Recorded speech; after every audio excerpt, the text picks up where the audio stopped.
Hello everyone. I am delighted to guide you through Chapter 10 of the Business Research Methods course.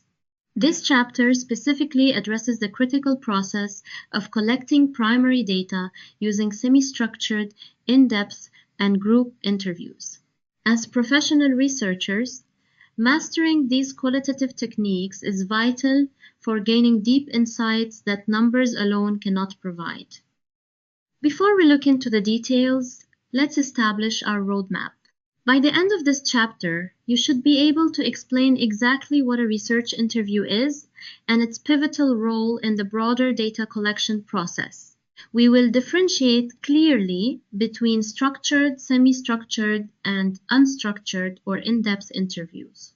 Crucially, you will learn to understand when to use each specific type in relation to your unique research purpose and strategy. We will also address the research onion by recognizing data quality issues that can affect reliability and validity. Finally, we will apply these techniques to actual business management settings to ensure your research outcomes are both practical and theoretically sound. Let's start with a clear definition. A research interview is not just a casual chat. It's a purposeful conversation between two or more people. Picture this. A market researcher sitting down with consumers. The interviewer starts by making small talk to build rapport, like asking about their day. Then they ask clear and concise questions. For example, if the research is about a new snack, the interviewer might ask, "Have you ever tried a sweet and salty snack?" And listen attentively to the response. Why do we conduct research interviews? Primarily, it's to gather valid and reliable data that directly relate to our research questions. In the snack example, the researcher wants to know what consumers think about the taste, packaging, and price of new snacks. This information will help the company make decisions about product development. It's also a great tool to refine your ideas, especially if your research objectives aren't fully formed yet. Maybe the researcher initially thought the target audience was only young adults, but during the interviews discovers that middle-aged consumers also show a strong interest. We generally categorize research interviews into three main types. Structured interviews use standardized questions for quantitative data. For instance, in a survey about mobile phone usage, the interviewer asks every participant the same questions like, "How many hours do you use your phone each day?" And "How often do you download new apps?" This is similar to filling out a multiple choice questionnaire.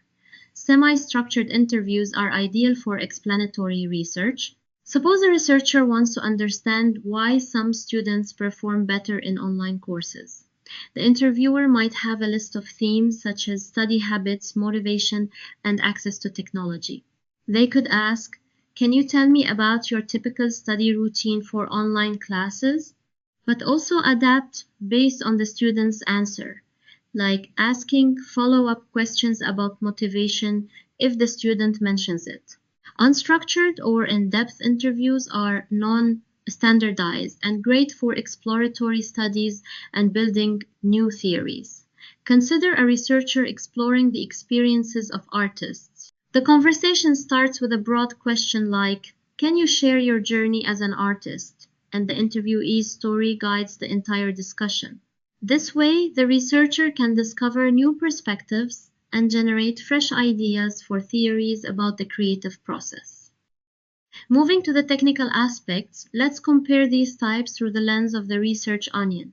Structured interviews use questionnaires based on a predetermined and identical set of questions to avoid bias, much like a quantitative survey. They are rooted in positivism, seeking objectivity and replicability.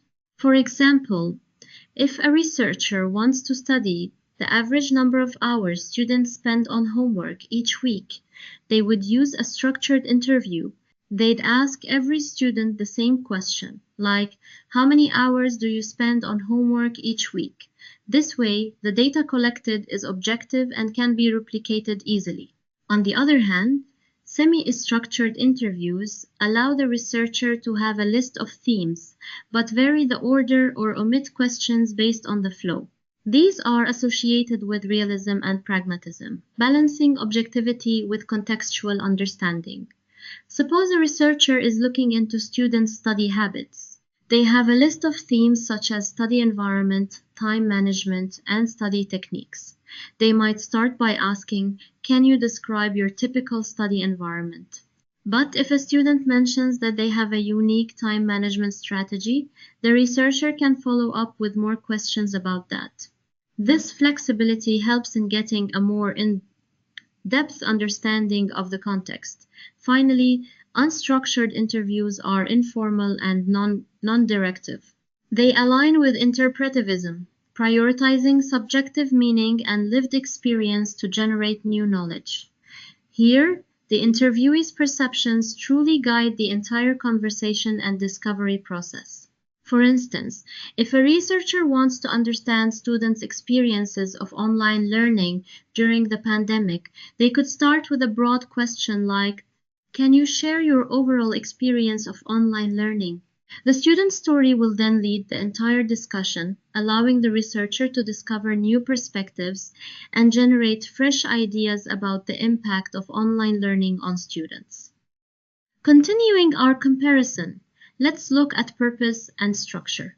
Structured interviews are common in descriptive and quantitative studies aiming to test hypotheses. They offer little flexibility as all respondents experience identical, closed-ended, and factual questions. For example, if a researcher wants to find out the average number of books students read in a month, they'll ask every student the same question: how many books did you read last month? This way, the data collected can be easily analyzed statistically. In contrast, semi-structured interviews are best for exploratory research and explanatory studies. They offer a moderate level of structure, allowing flexibility in question order and the use of probing questions to invite detailed discussion. Suppose a researcher is exploring the reasons behind students' choice of majors. They have a list of themes like career prospects, personal interests, and family influence. They might start by asking, what was the main factor that made you choose your major? If a student mentions family influence, the researcher can follow up with, how did your family influence your decision? This flexibility helps dig deeper into the reasons.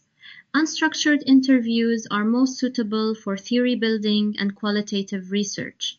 They have no preset questions, allowing the participant to drive the narrative through open-ended and reflective conversation. This allows the participant to define the focus and scope of the data being collected.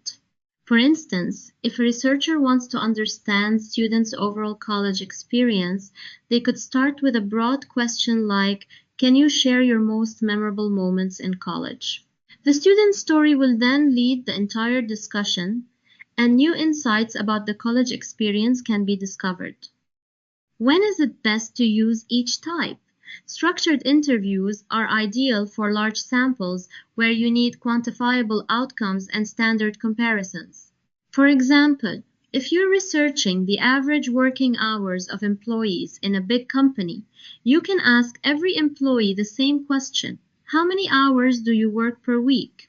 They produce reliable, consistent results and simplify coding for statistical analysis. Semi-structured interviews are best when your study explores causes, relationships, or evaluations of specific processes. For instance, if you want to understand why some employees are more productive than others, you might start with a general question like, what do you think contributes to your high productivity? And then follow up with more specific questions based on their answers. They balance structure with flexibility, encouraging open dialogue and providing context behind quantitative findings. Unstructured interviews are unparalleled when your goal is to uncover deep personal, social, or organizational phenomena. Say you're trying to understand the corporate culture of a company. You could start with an open-ended question like, can you share a memorable event that represents your company's culture? They capture emotions and experiences authentically, enabling the discovery of entirely new concepts and theories. This richness in interpretation is what makes qualitative research so powerful in a complex business management environment. However, we must also acknowledge the limitations. Structured interviews can limit depth and may lead to mechanical or superficial answers.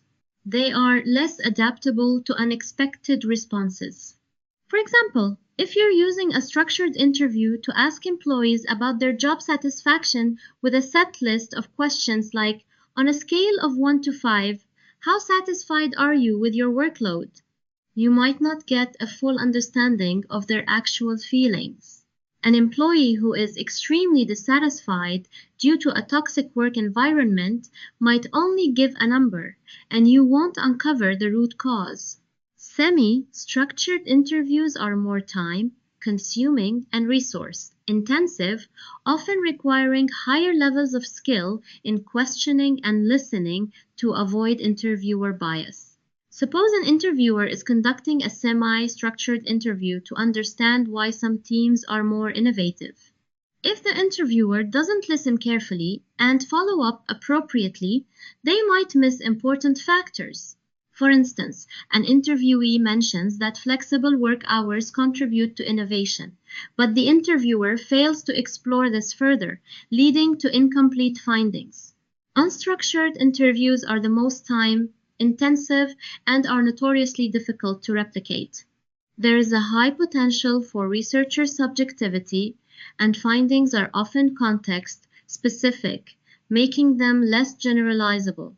For example, if a researcher is doing unstructured interviews to understand the creative process of artists, the findings from one group of artists in a particular cultural context may not apply to artists in other regions.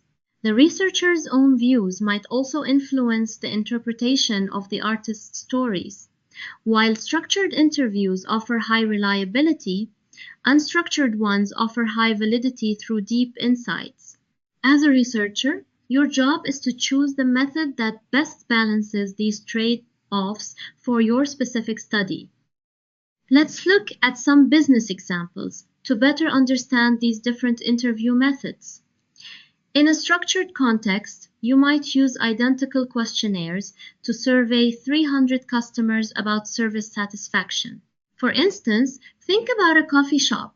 They send out the same questionnaire to 300 customers asking, on a scale of 1 to 5, how satisfied are you with the taste of our coffee? This kind of structured approach gives quick and comparable results, but it might not fully capture all the reasons behind a customer's satisfaction or dissatisfaction. For a semi-structured approach, imagine an HR researcher interviewing 15 managers to explore why employee turnover increased after adopting remote work.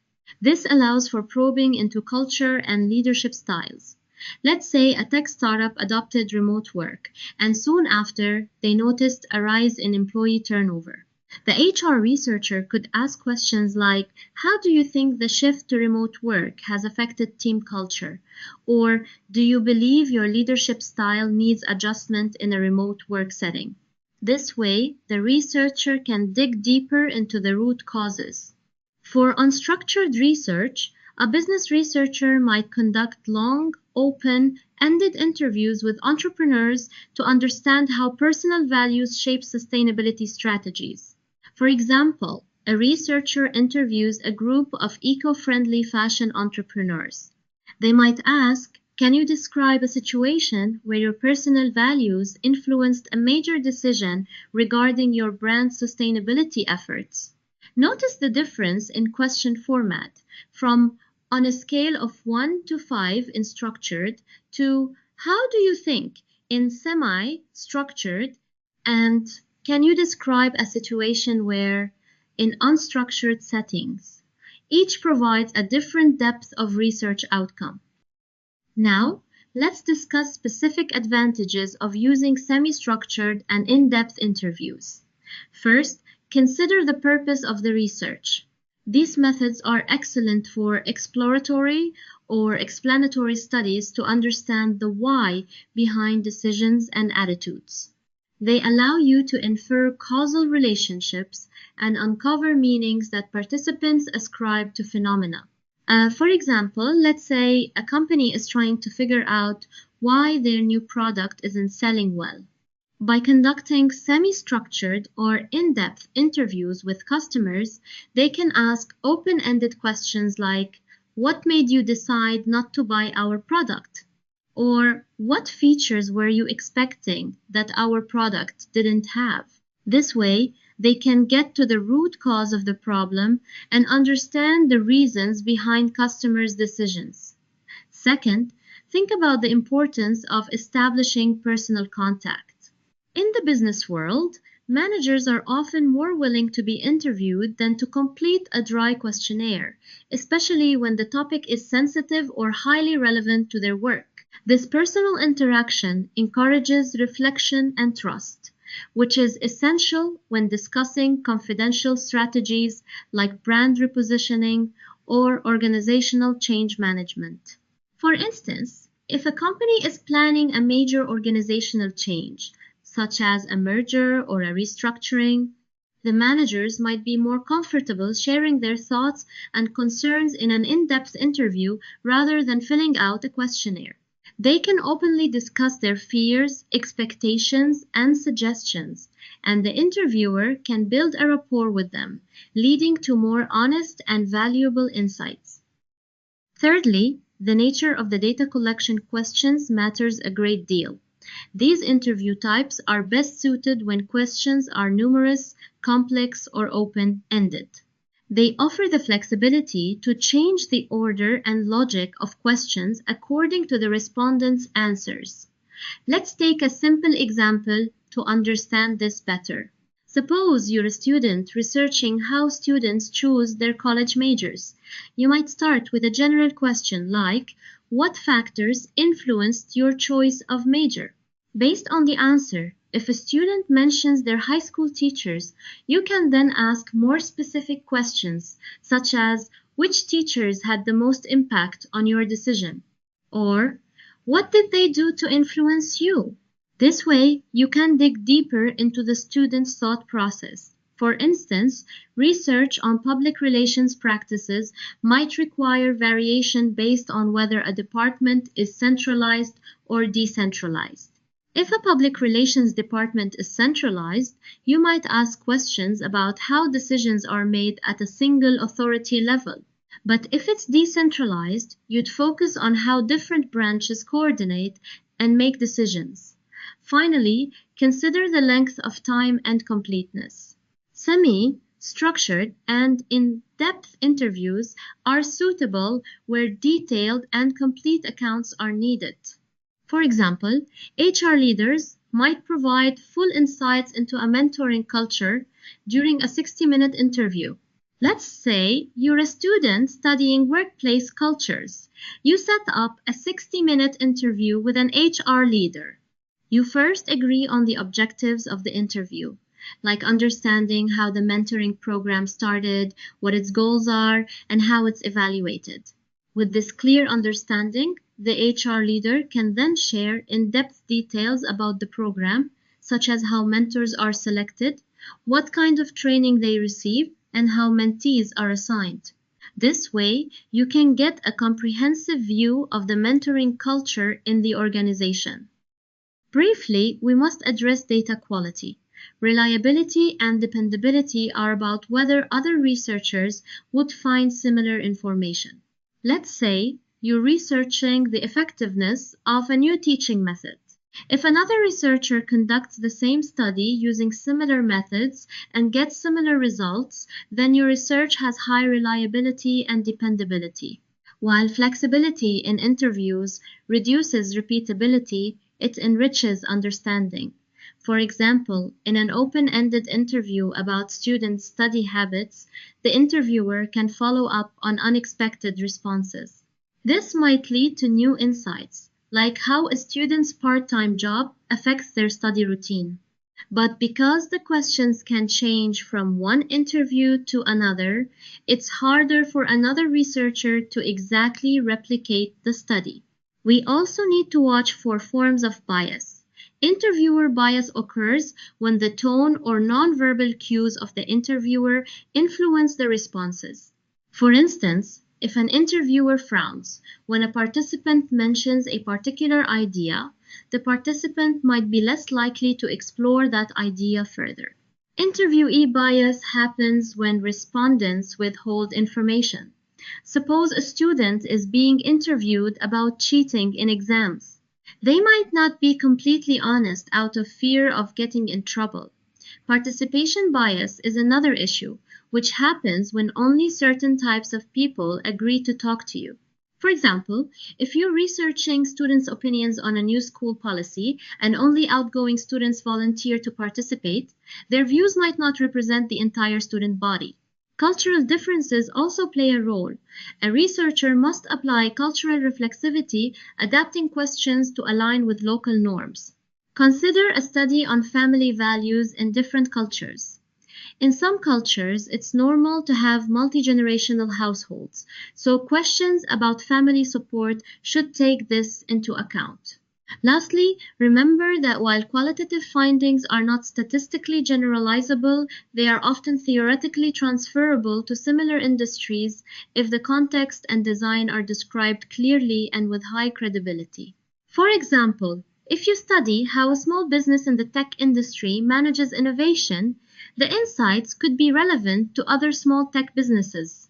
But you can't say that the findings apply to all businesses everywhere. Let's apply this to a mini case to better understand the importance of semi-structured interviews. Picture Michael, a consultant who was brought in to evaluate employee engagement during a digital transformation at a company. Imagine this as a large software firm transitioning from traditional methods to using new, advanced digital tools. Michael decided to use semi-structured interviews to get a deeper look into how the staff felt about this change. Over 3 weeks, he sat down for 12 one-hour interviews with different employees and managers. To make it easier to picture, think of each interview as taking place in a quiet, small meeting room where both parties could talk openly. An interesting thing emerged from these interviews. Managers were mainly concerned with how well the new systems were performing. It's like the managers were constantly checking on the digital tools' speed, uptime, and how they integrated with existing processes. On the other hand, employees were talking about work stress and recognition. For instance, an employee might say they felt overwhelmed because they had to learn new software on top of their regular tasks. They also expressed how important it was for their hard work to be noticed and appreciated. These emotional expressions, like frustration about the extra workload and pride when they mastered a new digital skill, would have been completely missed if Michael had used quantitative surveys. To make his findings more dependable, Michael recorded each interview session. It's like having a clear audio diary of what was said. Then he applied thematic coding, which is like sorting all the different types of feedback into neat categories. For example, all the comments about work stress went into one category, and those about system performance into another. This case perfectly shows why semi-structured designs are a great choice. It's like having a well-planned roadmap with some flexibility. The structure of the semi-structured interview provides a basic framework, like setting some main topics to discuss. But at the same time, it has the flexibility to explore new things that come up during the conversation. For example, if an employee mentions a new issue that Michael didn't originally plan to ask about, he can follow up on it. Michael also took steps to minimize bias. He made sure to keep a neutral tone throughout the interviews.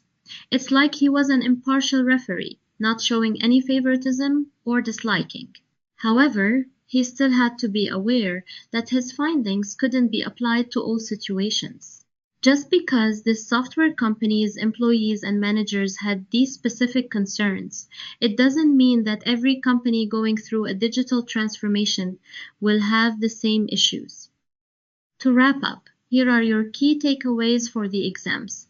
Remember that a research interview is a purposeful conversation for valid data. Structured interviews are for quantitative studies, while semi-structured and in-depth ones are for qualitative exploration.